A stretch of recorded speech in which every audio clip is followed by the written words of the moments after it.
transcendent being lives here? Ugh. If someone lives here, then why is it so chilly? I'm asking myself the same question. How strange. I'm quite sure that this is the location my mother wrote about, but surely... I'm starting to have second thoughts. But since we're here, I still think we should go inside and explore in full. Yeah, makes sense. Who knows? Maybe there's a surprise waiting in there for us.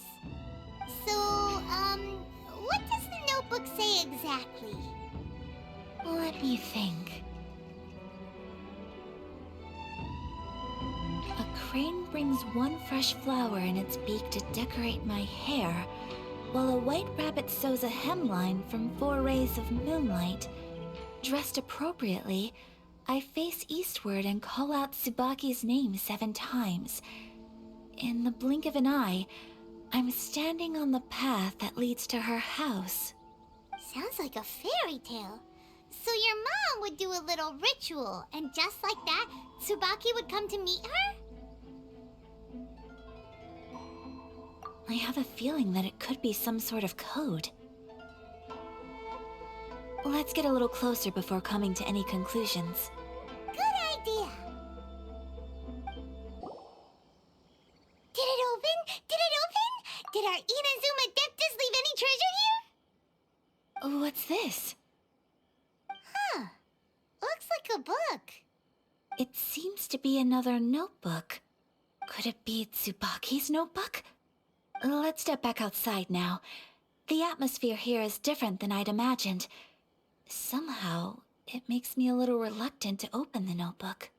Paimon knows what you mean. Reading in low light is really bad for your eyes. Come on, let's get back outside.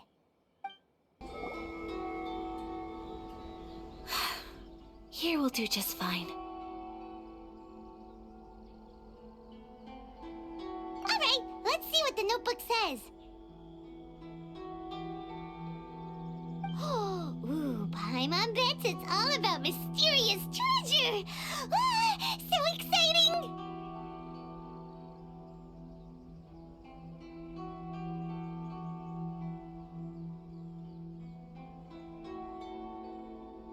What is it? Why are you whispering all of a sudden? You're making Paimon nervous.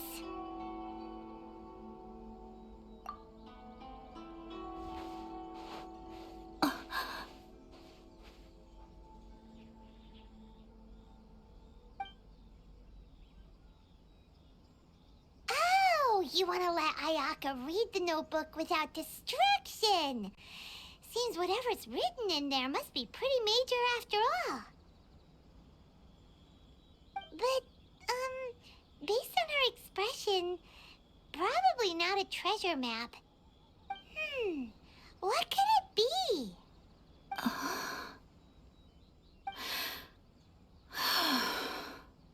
Traveler, Paimon, sorry to keep you waiting so long. No worries, it wasn't long at all. You're a very fast reader. Yes, I have. I think I have to share the truth of this notebook with you both, even though the contents are completely different than what I was expecting. Different how? You mean it wasn't a Fox Envoy who wrote this? Not a Fox Envoy, no. It turns out that Tsubaki's real identity is my mother herself. Huh? Surprised? Me too. But that's what it says at the very beginning of the notebook. Tsubaki and I are the same person, and yet we are different.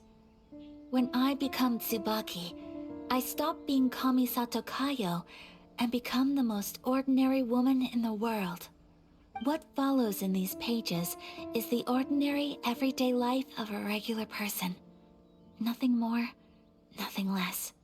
This notebook is, for the most part, a collection of my mother's musings, both private and trivial. All of the things we thought were about Tsubaki were in fact about my mother herself. So, that means that the kimono design and the international dishes... Are things that my mother wished to try, yes. I'm sure this all sounds utterly bizarre to you, but to me at least, my mother's behavior is completely understandable. Or to put it another way, I actually have another side to myself as well. I was at a loss for words when I started reading the contents of the notebook. It almost felt like someone had looked inside my mind, examined my thoughts, and then written them all down on paper. Ayaka... From the moment my mother married my father, she became the mother of the Kamisato household. And with that came all sorts of duties. At the same time, the prestige of the Yashiro Commission brought its own share of responsibility. On top of that, every action she ever took was seen as representing the Kamisato clan. People were always watching her. Under such circumstances, she never had much time to do the things she really wanted to do. After my father passed away, Ayato and I took over responsibility for the affairs of the clan. We ran into all sorts of difficulties during that time. I'm not sure if people outside the clan could ever imagine what it was like. Every time I found myself up against a difficult issue, I'd ask myself, did my mother go through this too? What would she have done in this situation? Maybe it's because it had been so long since I last saw her, but somehow, all that was left of her in my mind was the side of her that inspired awe and commanded respect. But my image of her was incorrect. When I read this notebook, I realized she was just like me. Underneath whatever position she may have held, she was just an ordinary person. She liked pretty kimonos. She wanted to try food from different places. She yearned to see sights she'd never seen before. Maybe this all sounds immature to you, but I feel just the same way. I want to live life not as Kamisato Ayaka, but as an ordinary woman. Mother wrote that she'd always wanted to go to a local Inazuman festival. She said that sometimes, on a clear night, if you looked out from our house, you could see lights off in the distance. I've seen those lights too. It looks so lively with so many people, and it's so brightly lit it makes the whole sky glow. Of course, sometimes it does make me a bit anxious from a public order perspective. But for someone of my position to just show up at a festival with no warning, it could be considered improper etiquette. Especially in my parents' generation, when the Yashiro Commission didn't have a particularly close relationship with the populace. Even if no one stopped us, the idea of the Yashiro Commission going out into the crowd, it'd certainly draw some strange looks. People would probably start thinking there was trouble afoot. Mother said that she didn't want to put people on edge. She wanted everyone to enjoy the fun and freedom of the festival. She didn't want to disturb them, and didn't have much free time anyway, so she never went. Not even once. Aw, so the kimono design, that must have been the outfit she planned on wearing if she ever did go to a festival, right? That's right. And sometimes, festivals sell international food. She wanted to try that too. I hope this isn't a disrespectful thing to say, but I never knew my mother was so in touch with her inner child. Well, that's not disrespectful at all. Paimon thinks your mom was the best of both. A big softy on the inside and a big sense of responsibility on the outside.